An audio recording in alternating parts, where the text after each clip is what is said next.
যোৱাকালি অসম চৰকাৰে গোৱালপাৰাৰ হাছিলা বিলত চলোৱা উচ্ছেদ সম্পূৰ্ণ অগণতান্ত্ৰিক আৰু অসাংবিধানিক।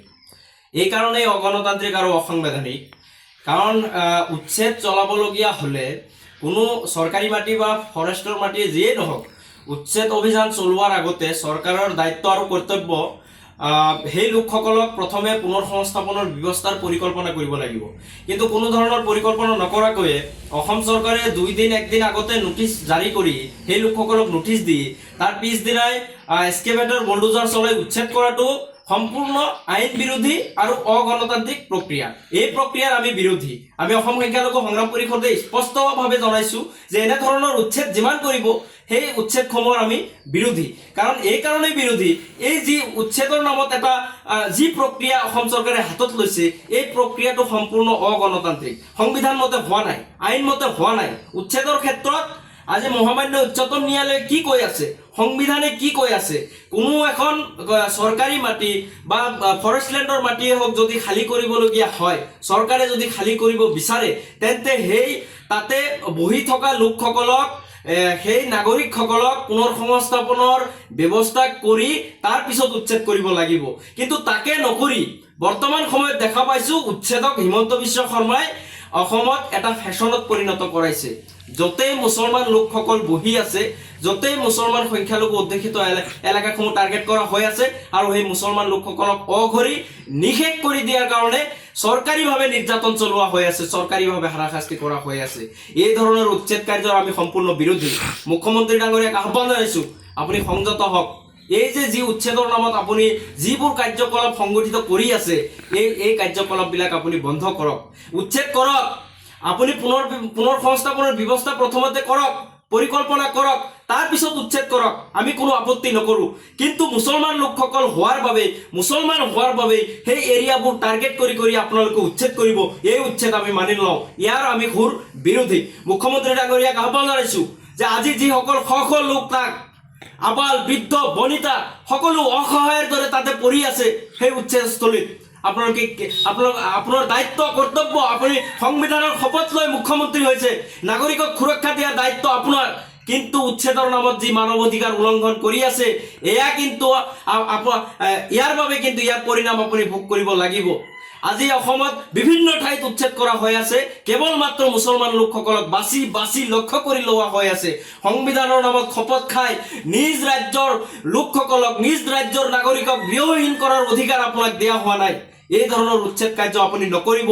মুছলমান লোকসকলক বাৰে বাছি টাৰ্গেট কৰি লৈ আছে আপোনাৰ চৰকাৰখনে। গতিকে এই ধৰণৰ উচ্ছেদৰ আমি বিৰোধী, সম্পূৰ্ণ বিৰোধী। চৰকাৰক আহ্বান জনাইছোঁ, শ পৰিয়ালক অঘৰী কৰা হৈছে, অতি শীঘ্ৰেই আপোনালোকে পুনৰ সংস্থাপনৰ ব্যৱস্থা কৰক। সেই লোকসকল কোনো আকাশৰ পৰা খৰি পৰা নাই, মাটি ফুটি ওলোৱা নাই, তেওঁলোক গোৱালপাৰা জিলাৰ স্থায়ী বাসিন্দা হয়। গতিকে যিসকল ভূমিহীন মানুহ, সেই ভূমিহীন মানুহক আপোনালোকে অতি শীঘ্ৰেই পুনৰ সংস্থাপনৰ ব্যৱস্থাৰ জৰিয়তে তেওঁলোকক ভূমি প্ৰদানৰ ব্যৱস্থা কৰক। আৰু লগতে আমি এটা কথা স্পষ্টভাৱে আজি সংবাদ মাধ্যমৰ জৰিয়তে জনাব বিচাৰিম যে এই যিগৰাকী বিধায়ক গোৱালপাৰাৰ যিগৰাকী বিধায়ক, সম্পূৰ্ণভাৱে এই বিধায়কগৰাকী জগৰীয়া হৈ আছে উচ্ছেদৰ কাৰণে। কাৰণ তেওঁ পূৰ্বে অনুমান পাইছে যে তাতে সেই ফৰেষ্ট লেণ্ডৰ মাটিখিনি খালী কৰা হ'ব। তেওঁৰ দায়িত্ব আৰু কৰ্তব্য আছিলে যে সেই মানুহখিনিৰ পুনৰ সংস্থাপনৰ কাৰণে অসম চৰকাৰৰ সৈতে তেখেতে আলোচনা কৰিব লাগিছিল। কিন্তু তাকে নকৰি তেওঁ এটা বোকাচতীয়া ৰাজনীতি আৰম্ভ কৰিছে।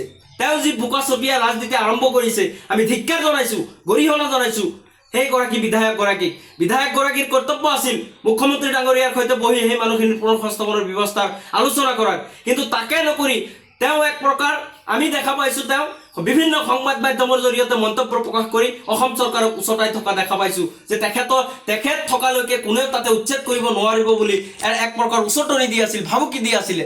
কিন্তু আজি কি পৰিৱেশ হ'ল, তেওঁ কিয় ৰখাব নোৱাৰিলে? সেই মানুহখিনিতো গোৱালপাৰা জিলাৰ স্থায়ী বাসিন্দা, আপোনাৰ সমষ্টিৰ মানুহ।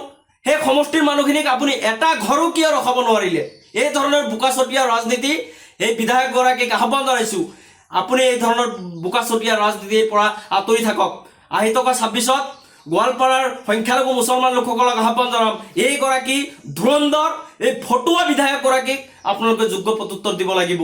লগতে মুখ্যমন্ত্ৰী ডাঙৰীয়াক কাতৰ আহ্বান জনাইছোঁ মানৱ অধিকাৰ উলংঘন কৰি আপুনি মানৱ অধিকাৰ খৰ্ব কৰি মুছলমানক কষ্ট দি আপুনি এই ধৰণৰ কাৰ্য নকৰিব উচ্ছেদ কৰক গণতান্ত্ৰিক প্ৰক্ৰিয়াৰে কৰক আপোনাৰ চৰকাৰী মাটিৰ প্ৰয়োজন হৈছে খালী কৰিব লাগে সেই মানুহখিনিক পুনৰ সংস্থাপনৰ ব্যৱস্থা নকৰাকৈয়ে এই ধৰণৰ উচ্ছেদ নকৰিব আজি উচ্ছেদৰ ক্ষেত্ৰত সংবিধানে কি কয় আইনে কি কয় সেইদৰে উচ্ছেদ কৰক কোনেও বিৰোধী নহয় কিন্তু যোৱাকালি যি ধৰণৰ উচ্ছেদ চলালে 2 দিন পূৰ্বে নোটিছ দি আজি অসমৰ বিভিন্ন প্ৰান্তত দেখা পাইছোঁ সময়ে সময়ে উচ্ছেদক এটা হিমন্ত বিশ্ব শৰ্মা নেতৃত্বাধীন চৰকাৰখনে ফেশ্বনত পৰিণত কৰাইছে মুছলমান লোকসকল য'তেই বহি আছে তাতেই চৰকাৰৰ বুলডোজাৰ এস্কেভেটৰ চলে কিন্তু সেই মানুহখিনিৰ পুনৰ সংস্থাপনৰ ব্যৱস্থা কেতিয়াও কোনো পৰিকল্পনা এই চৰকাৰৰ দিনত আমি দেখা নাপাওঁ এই ধৰণৰ কাৰ্য বন্ধ কৰি অসমত ৰাজধৰ্ম মানৱ ধৰ্ম পালন কৰাৰ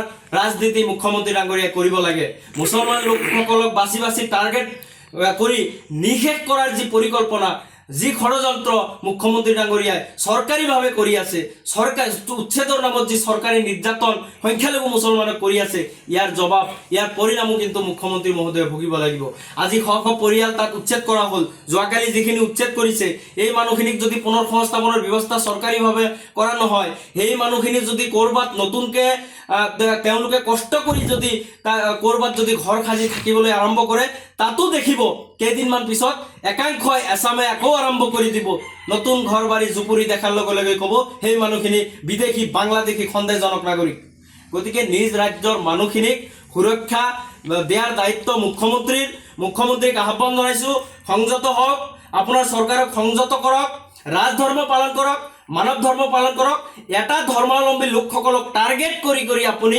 ৰাজনীতি নকৰিব গতিকে আহ্বান জনাইছোঁ অতি শীঘ্ৰেই এই যে শিশু বৃদ্ধ সকলোকে মুকলি আকাশৰ তলত আজি ৰ'দ বৰষুণক তেওঁলোকে দিন পাৰ কৰিবলগীয়া হৈছে নিশা কটাবলগীয়া হৈছে কি কষ্টৰ মাজত আছে এবাৰ যিকোনো খবৰৰ বাবে যোগাযোগ কৰক 7099017330 লগতে 7099017110 নম্বৰত